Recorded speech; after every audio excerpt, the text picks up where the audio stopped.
جس طرح کے اعمال کیے ادھر لے کے جاؤں گا۔ کہ حضور میں نے تو نیکیاں نہیں کی، کوئی اچھا گھر بھی تیار نہیں کیا ہے۔ ملک الموت نے فرمایا کہ پھر تمہیں بھڑکتی آگ کی طرف لے کر جائیں گے جو تیرا گوشت نوچ لے گی۔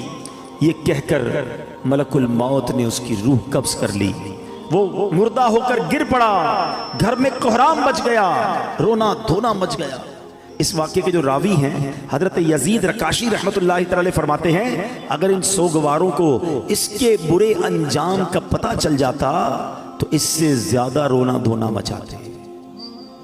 اب میرے پیارے اسلام میں سوچئے یہ ہمارے ساتھ بھی تو ہونا ہے نا، کبھی دفتر میں بیٹھے ہوں گے، کبھی گھر میں لیٹے ہوں گے، پتہ نہیں کبھی کہاں ہوں گے، اور اچانک ملک الموت آ جائیں گے اور ہماری روح قبض کر لی جائے گی، کوئی چانس نہیں ملے گا۔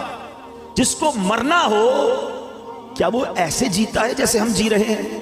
وہ شاعر لکھتے ہیں نا، جب اس بزم سے اٹھ گئے دوست اکثر اور اٹھتے چلے جا رہے ہیں برابر۔ ذرا غور تو کیجئے نا، آپ کے رشتہ داروں میں سے کتنے لوگ چلے گئے، آپ کے پڑوسیوں میں سے کتنے لوگ چلے گئے، ارے آپ کی عمر کے دوستوں میں سے کتنے لوگ چلے گئے، بلکہ میں تو ان لوگوں کو بھی جانتا ہوں کہ جن کی عمر مجھ سے کم تھی، وہ بھی دنیا سے چلے گئے۔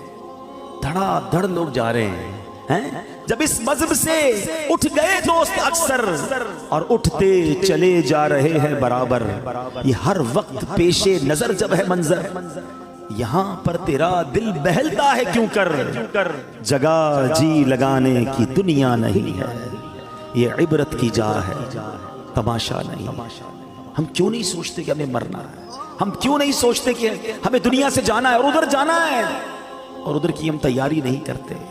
حضرت عبداللہ ابن مسعود رضی اللہ عنہ فرماتے ہیں السعید من وعد بغیرہ، یعنی سعادت مند وہ ہے جو دوسروں سے نصیحت حاصل کرے۔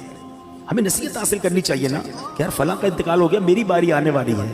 کبھی جنازہ پڑھتے ہوئے، کبھی قبرستان میں مردے کو قبر میں اتارتے ہوئے، کبھی مسجد کا اعلان سنتے ہوئے کہ جناب فلاں کا رضائے الہی سے انتقال ہو گیا، ہم کیوں نہیں سوچتے میرا نام بھی اسی اسپیکر سے اعلان ہوگا کہ ان کا بھی رضائے الہی سے انتقال ہو گیا ہے۔ دوست احباب گھر والے کچھ دیر آنسو بہائیں گے، کچھ دیر یاد کریں گے، مگر پھر کہیں گے جلدی کرو، جنازے میں دیر نہیں کرنی چاہیے۔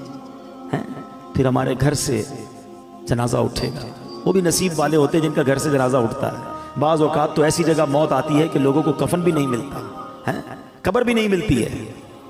اللہ سے دعا کرتے ہیں کہ اللہ عافیت والی موت عطا فرما، کٹنے والی، پھٹنے والی، جلنے والی، ڈوبنے والی موت سے محفوظ فرما، عافیت والی ہو، کلمے والی ہو۔ اللہ کریم ہے نا، میرے رب سے تو مانگ سکتے ہیں نا، ہم اللہ سے مانگتے ہیں کہ مولا ہمیں زندگی بھی شان والی عطا فرما، موت بھی شان والی عطا فرما، ایمان والی عطا فرما، کلمے والی عطا فرما، عبرت والی موت نہ دینا مالک کہ مرنے کے بعد لوگ کہیں کہ دیکھو باتیں تو بڑی بڑی کرتا تھا، اس کی موت کیسی ہوئی ہے۔